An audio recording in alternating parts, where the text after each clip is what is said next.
हम हैं इस समय संभल में, और संभल में 24 नवंबर से ये पूरा शहर एक तरीके से अव्यवस्थित स्थिति में पहुंच चुका है और अब धीरे धीरे स्थितियां सामान्य होने की तरफ हैं, मगर अभी भी बाज़ारों में और यहाँ की आबादी में एक बहुत बड़ा तबका ऐसा है जो अपने आप को इनसिक्योर मानता है। आप देखेंगे इस शहर के सैकड़ों ऐसे घर हैं जहाँ पर ताले पड़े हुए हैं। 24 नवंबर को जो हिंसा आगजनी पथराव हुआ, फायरिंग हुई, उसके बाद से मेरे साथ संभल शहर के समाजवादी पार्टी के विधायक इकबाल महमूद साहब हैं। और आपको ये भी बता दें कि इकबाल महमूद जो यहाँ के विधायक हैं, उनके पुत्र को एक इसी हिंसा के मुकदमे में रजिस्टर किया गया है। उनके साथ जियाउर रहमान वर्क जो यहाँ के एमपी हैं, उनको भी रजिस्टर किया गया है। आपका स्वागत है सर भारत समाचार पर, और हम आपसे वायदा करते हैं कि आपकी कोई भी संसदीय बात कहीं एडिट नहीं होगी। भारत समाचार हमेशा निष्पक्षता से पत्रकारिता करता है। आपसे मेरा पहला सवाल ये है कि ये जो पूरा विवाद है, ये 19 नवंबर को इसको लेकर एक याचिका कोर्ट में दायर हुई, कमिश्नर सर्वे का आदेश हुआ और उस दिन शांतिपूर्ण तरीके से कमिश्नर सर्वे हो गया। 24 नवंबर को फिर से वो कमिश्नर सर्वे का जो पार्ट 2 था वो सुबह 7:30 बजे शुरू हुआ। उसके बाद आखिर ऐसा क्या हुआ कि लोगों को ये लगा कि यहाँ कुछ बड़ी घटना होने वाली है, इसलिए लोग आक्रोशित हो गए और उनके हाथों में पत्थर आ गए। बहुत सारे जो वीडियो हैं वो भी हवा में तैर रहे हैं। देखिए, पहला हादसा हुआ 19 तारीख को। 19 तारीख को एक वाद दायर हुआ संतोषी सिविल जज के यहाँ, और उसमें उस वाद के अंदर उन्होंने जामा मस्जिद के लिए कमीशन के लिए प्रार्थना की। अदालत ने उनके पक्ष को स्वीकारा और उसमें कमीशन का आदेश किया। कमीशन का आदेश हुआ। कमीशन में जो लोग थे वो यहाँ आए, उन्होंने कमीशन किया, यहाँ पर इंक्वायरी करी, पूरी वीडियोग्राफी की। यहाँ के जामा मस्जिद के इंतज़ामिया जो हैं, मेंबर हैं, उनके जो चेयरमैन हैं, जो अध्यक्ष हैं, उनकी मौजूदगी में हुआ। शांतिपूर्वक सब चीज़ें हो गई। जब हो गई तो यहाँ के एडमिनिस्ट्रेशन ने उनसे पूछा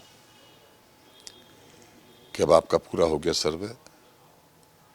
कहाँ पूरा हो गया? तो बोले आप शांतिपूर्वक चले जाइए। मेरा उसमें कहना यह है कि होता आमतौर से यही है कि जब भी कोई वाद दायर होता है तो दूसरे पक्ष को भी सुना जाता है। दूसरे पक्ष को सुना ही नहीं गया, समन ही नहीं किया गया, और 4 घंटे के अंदर सारी प्रक्रिया हो गई। चलिए, हो गई। अब 19 तारीख के बाद में फिर एक दिन और आया, 23 तारीख की रात को। 23 तारीख की रात को ये एडमिनिस्ट्रेशन ने ये कहा कि कल को फिर 24 तारीख को इसका दोबारा सर्वे होगा। तो जामा मस्जिद कमेटी ने ये कहा कि सर्वे तो पूरा हो गया, अब क्यों होगा? कि नहीं, अब कुछ कमी रह गई है जिसको वो पूरा करना चाहते हैं। तो हमारा उसमें कहना यह है कि दोबारा सर्वे आप कर रहे हो तो दोबारा आदेश कोर्ट का आपने क्यों नहीं लिया? कोर्ट का आदेश हुआ था दोबारा करने का, और जिस तरह से शांतिपूर्वक पहले सर्वे हो गया 19 तारीख को, 24 तारीख को भी ऐसा हो जाता। अच्छा, मैं आपसे ये कहना चाहूँगा कि ऐसा कहा गया कोर्ट की तरफ से कि 7 दिन का वक्त है, इस 7 दिन में वो सर्वे को कंप्लीट करके इसकी रिपोर्ट फाइल करें। तो जो प्रशासन की दलील है वो ये है कि वहाँ पर इस 7 दिन के अंदर वो 2 या 3 बार जा सकते हैं, 4 बार भी जा सकते हैं। ठीक, मान लेते हैं हम उनकी बात को, मगर रात के 8:30 बजे 8 बजे के बाद नोटिस दिया कि सुबह 7 बजे होगा। जब इतना समय था, 29 तो अभी आज भी नहीं आई, 29 तारीख तो आज भी नहीं है, आज भी 27 है। जी। 2 दिन अब भी बाकी हैं, तो इतना क्या हड़बड़ाहट थी कि रात में ही कर लिया भाई। सबको कॉन्फिडेंस में कर लेते कि भाई आपने जैसे पहले शांतिपूर्वक करा दिया है, सब करा दीजिए। तो इस तरह का चीज़ें जो हैं जनता में दिमाग में अजीब अजीब बातें होने लगी। आपका कहना है कि जो स्पीड कोर्ट ने दिखाई है वो अप्रत्याशित थी, और जनता, जो लोग उस मस्जिद से जुड़े हुए हैं, जिनका वहाँ के प्रति आस्था है, वो उसके लिए प्रिपेयर नहीं थे। आस्था तो सारे मुसलमानों की है उसके प्रति, कुछ लोगों की नहीं आस्था, सारे पूरे संभल के सारे मुसलमानों की आस्था है। बल्कि ये 400 साल पुरानी मस्जिद है, इसका इतिहास में नाम है, सबने पढ़ा भी होगा, इसमें सभी को है। मगर सवाल ये नहीं, सवाल ये है कि इतनी हड़बड़ाहट क्या थी, दूसरे पक्ष को क्यों नहीं सुना गया, क्यों समन नहीं किया गया, और उसके बाद में दूसरा आपने कर दिया तो आदेश दोबारा क्यों नहीं लेकर आए। मान लिया कि आप ये कह रहे हैं कि साहब उसमें 29 तारीख तक का था, तो 29 तारीख तक का था, तो 24 के बाद में 29 में 5 दिन बाकी थे, कभी भी कर तो वो कभी कर लेते, कॉन्फिडेंस में कर लेते। तो ये लोगों के अंदर जो वहाँ पर पुलिस को देख के उत्सुकता हुई कि ये क्यों इकट्ठा है, ये क्या हो गया एकदम से ही। अभी तो 19 तारीख को तो हुआ ही था सर्वे, अब क्या हो रहा है। तो थोड़ी सारी क्यूरियोसिटी बढ़ गई। आम रास्ता है वहाँ का, अगर आप गए होंगे जामा मस्जिद तरफ को तो देखा होगा एक आम रास्ता है आने जाने का, उधर से भी लोग आते हैं, इधर से भी जाते रहते हैं। तो जो लोगों ने वहाँ पुलिस को देखी, रुक कर देखने लगे, पूछने लगे क्या हो रहा है यहाँ पर। थोड़ी देर के बाद में जामा मस्जिद के अंदर एक हौज बना हुआ है, सब पानी रहता है वज़ू करने के लिए, वहाँ का पानी जो है बाहर आने लगा बहुतात में। तो उन्हें लगा क्या हो रहा है, कोई खुदाई तो नहीं हो रही है। इस तरह का वो माहौल बन गया। इससे पहले तो ये बात नहीं हुई थी। तो ये माना जाए जब पहला सर्वे हुआ उसी समय से ही लोग आशंकित तो थे। नहीं, उस समय से आशंका उनकी खत्म हो गई थी कि हो गया सर्वे, खत्म हो गई बात, कोई बात ही नहीं रही। अब दोबारा होने से दिमाग में उल्टी सीधी बातें आने लगी लोगों के कि कहीं ये कब्जा तो नहीं कर रहे हैं, कहीं ये खुदाई तो नहीं कर रहे हैं, कहीं ये तो नहीं हो रहा है। जामा मस्जिद की इंतजामिया कमेटी ने जितना कोशिश की उसको रोकने के लिए, बहुत कोशिश की, नहीं रोक पाया, तो क्या करें। अब जो पुलिस ने मुकदमा दर्ज किया है उसमें आपके बेटे को भी रजिस्टर किया है, यहाँ के जो एमपी हैं उनको भी रजिस्टर किया है। सीधा सीधा लिखा है कि आपके जो पुत्र थे वो वहाँ पर भीड़ को उकसा रहे थे, और बाकायदा उसमें अब तो हेडलाइन भी मीडिया में चलने लगी है कि आपके बेटे ने कहा कि जो चाहे सो कर लो, एमपी हमारे साथ हैं। देखिए, एमपी भी हमारी पार्टी के हैं और हम भी समाजवादी के हैं, वो भी समाजवादी के हैं।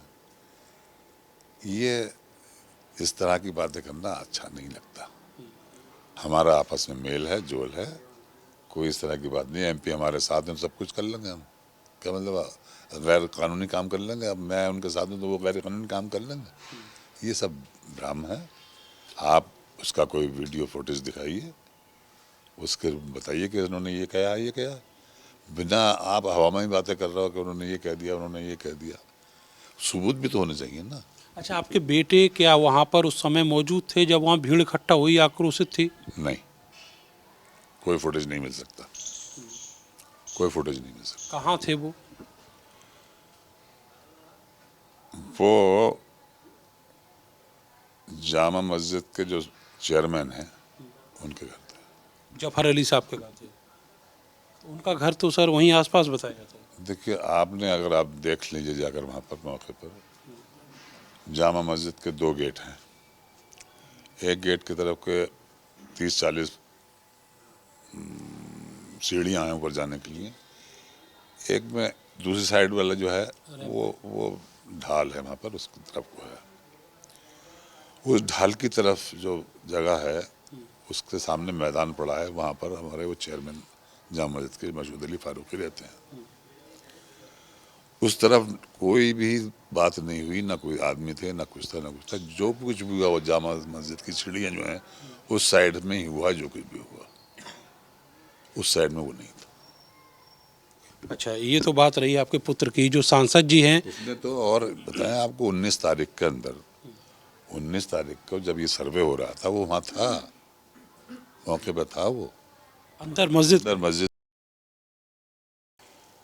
था और सांसद भी थे वहाँ।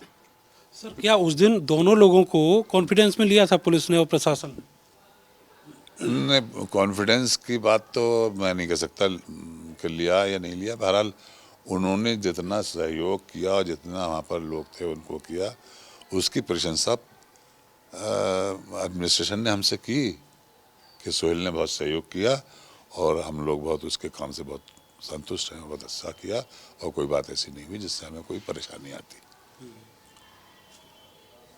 अच्छा, जो एमपी साहब हैं, उनके बारे में भी उस एफआईआर में लिखा है कि उन्होंने जुमे की नमाज के बाद वहाँ पर भीड़ इकट्ठा की, उनको उकसाया।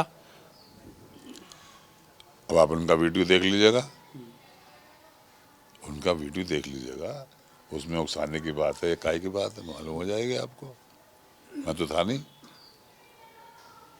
मैं तो था नहीं वहाँ। देखिए, जनता यहाँ है, अपने जनप्रतिनिधियों की देखना चाहती है कि मौजूदगी यहाँ पे वो है या ना है, ताकि उनको ये मालूम हो जाए कि अब कोई बात नहीं होगी, हमारा प्रतिनिधि वहाँ है। वहाँ अब कुछ नहीं होगा, जो भी संभाल लेगा हमारा प्रतिनिधि। 19 तारीख को हम दोनों एमपी और एमपी, हमारा बेटा वहाँ था, कोई भी बात नहीं हुई। सर, ये बहुत खूबसूरत शहर है, मैं घुमा भी हूँ पिछले 3-4 दिनों में, और मैंने देखा है कि यहाँ पे हिंदू मुसलमान भी बड़े अमन चैन से रहते हैं। उनके अंदर जो सामंजस्यता है वो भी मैंने देखी है, बड़े अच्छी बात है। उस सब के बावजूद ये सब हो रहा है, इसके पीछे कौन है? पीछे का तो मुझे नहीं मालूम कौन है, पीछे वाले तो सामने आते ही नहीं ना। मगर मैं ये कहता हूँ, संभल से मैं 7वीं बार विधायक हूँ, 13 बार मेरे पिताजी भी रहे, यहाँ के रहे। मुझे हिंदू मुसलमान सब नहीं वोट करते हैं। मुझे 7वीं बार विधायक बनना कोई आसान बात नहीं है, और जब तक सब जनता का सब संप्रदायों का वोट न मिले वो जीत नहीं पाएगा। तो मैं आज भी मेरी तरफ से जो हिंदू पक्ष हैं, जो लोग हैं, हिंदू भाई हमारे रहते हैं, वो मेरी तरफ संतुष्ट हैं। यहाँ के इस देश का जो है सेकुलर लोगों की तादाद बहुत है, बहुत है। उस सेकुलर लोग जो हैं उस बात को पसंद कि जो देश के अंदर या के संभल के अंदर जो बातें हो रही हैं, हिंदू मुस्लिम को लड़ाने वाली जो बातें हो रही हैं, देश के सेकुलर लोग इस चीज़ को पसंद नहीं करते हैं। मैं देश की भलाई के लिए काम करो, देश को आगे बढ़ाने का काम करो, देश की मजबूत करने का काम करो, अपने बच्चों की नौकरियों की फ़िक्र करो, उनके पढ़ने की फ़िक्र करो, जो जो बेरोज़गार हैं उनको नौकरी मिले, जो शिक्षा नहीं प्राप्त कर पा रहे हैं उनकी शिक्षा ही करो, अच्छे से इंस्टीट्यूशन खोलो, इंडस्ट्रीज़ खोलो, काम पर लगाओ, खुराफातों में ध्यान न जाएगा। जो टाइम टेबल है याचिका का, क्या वो के चुनाव को लेकर भी उसका कोई परिपेक्ष है, कोई औचित्य है? नहीं, कुंदर के चुनाव से इसका कोई संबंध नहीं है। ये तो अचानक होने की बात है, ये अचानक ही हुआ और गलत हुआ। मुझे अफसोस है बहुत ज़्यादा कि ऐसा नहीं होना चाहिए था, ना होना चाहिए था और ना हो। ये मेरी दुआ है कि आइंदा कभी इस तरह की बात ना हो। मुझे बहुत बड़ी चिंता है, मुझे बहुत फिक्र है। मुझे लगता है कि ये मेरे बच्चे मर गए, ये दर्द है मेरे दिल के अंदर उनके मरने की। उसके परिवार को क्या बीत रही होगी, कोई जाके पूछे उनको कि रोटी है तुम्हारे पास नहीं, खाने के लिए, चलने फिरने के लिए कुछ पैसा है नहीं, कहाँ से खर्च कर रहे हो। मर गए, अल्लाह उन्हें जन्नत नसीब करे, शहीद कहलाए जाएंगे। मगर मैं तो संभल के हिंदू मुसलमान सबसे कहूँगा, भाईचारे से रहो, प्यार से रहो, मोहब्बत से रहो।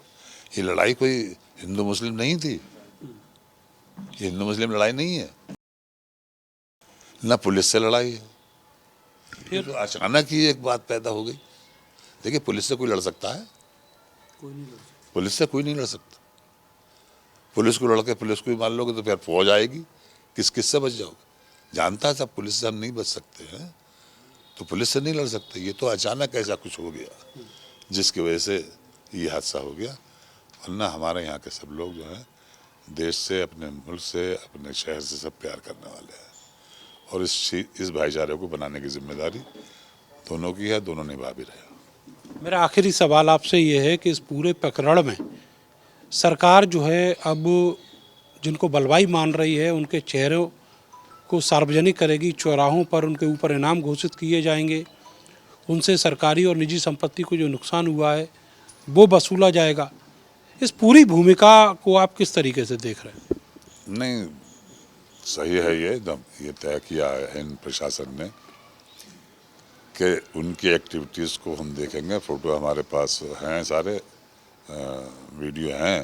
उस वीडियो के अंदर जो लोग वहाँ पे शामिल थे, जिनके हाथ में पत्थर थे, हम उन्हें करेंगे और जो नहीं थे हम उनको खिलाफ कोई कार्रवाई नहीं करेंगे। सही बात है, सही है, मगर इस बात का ध्यान रखें, इस बात का मैं प्रशासन से कहूँगा ध्यान रखें कि आप यहाँ के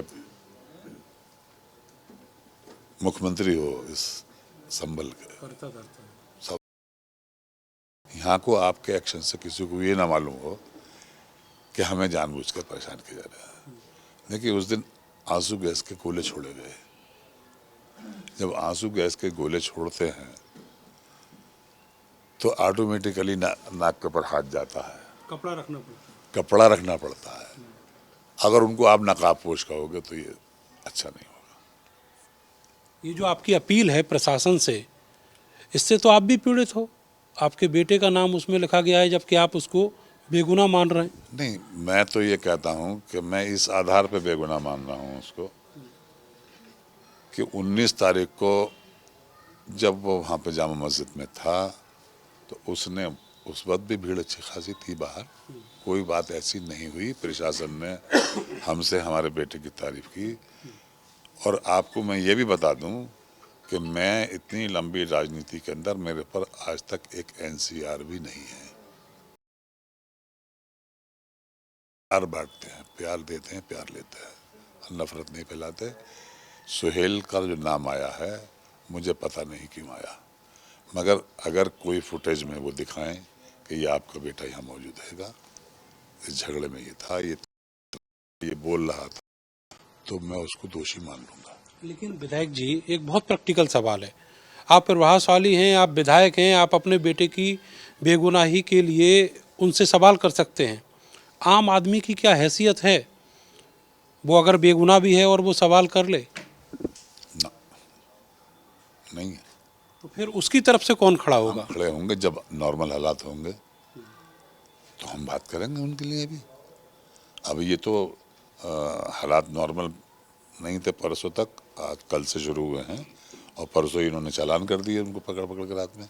मगर आगे की कार्रवाई के लिए हम डीआईजी से भी मिले, एसपी संभल साहब से भी मिले और सबसे मिले। उन्होंने हमें ये आश्वस्त किया है कि आगे कोई भी कार्रवाई हम पकड़ेंगे किसी को भी, इस आधार हमारा ये होगा कि उसके हाथ में पत्थर थे वहाँ पर, और हम जिसके हाथ में कुछ नहीं है उसके खिलाफ हम कोई कार्रवाई नहीं करेंगे। और हम उनके फ़ोटो शाये करेंगे, उनके फ़ोटो जिनको हमारी पहचान हो जाएगी उनके फ़ोटो शाये करेंगे और बता देंगे आपको। हम कोई बात नहीं, ठीक है। हम मिल रहे हैं, कह रहे हैं प्रशासन से, और प्रशासन से भी हम ये कहेंगे, भाई आप जिस तरह से हम हर उसके अंदर कोई ना कोई गलत आदमी होता है, हिंदू हो या मुसलमान हो, सिख हो, ईसाई हो, पुलिस के अंदर भी अच्छे बुरे लोग होते हैं, उनको में को भी आप छांटो। जो इस तरह के लोग हों इसके अंदर, उनको भी यहाँ पर रखना उचित नहीं होगा। चलिए सर, हमसे बातचीत करने के लिए बहुत बहुत शुक्रिया आपका। तो विधायक इकबाल महमूद जी ने साफ कहा है कि अगर कोई बेगुनाह इस पूरे मामले में फंसाने की पुलिस कोशिश करती है तो उसके लिए वो खड़े होंगे, पुलिस के सामने जाएंगे और इस पूरे मामले को वहाँ पर रखेंगे। फिलहाल कोशिश यही है कि संभल में जो शांति कायम है उसकी जो प्रक्रिया है वो चले और आने वाले दिनों में यहाँ पर जो जनजीवन है वो सामान्य हो। कैमरा सहयोगी सानू के साथ में नरेंद्र, भारत समाचार, संभल।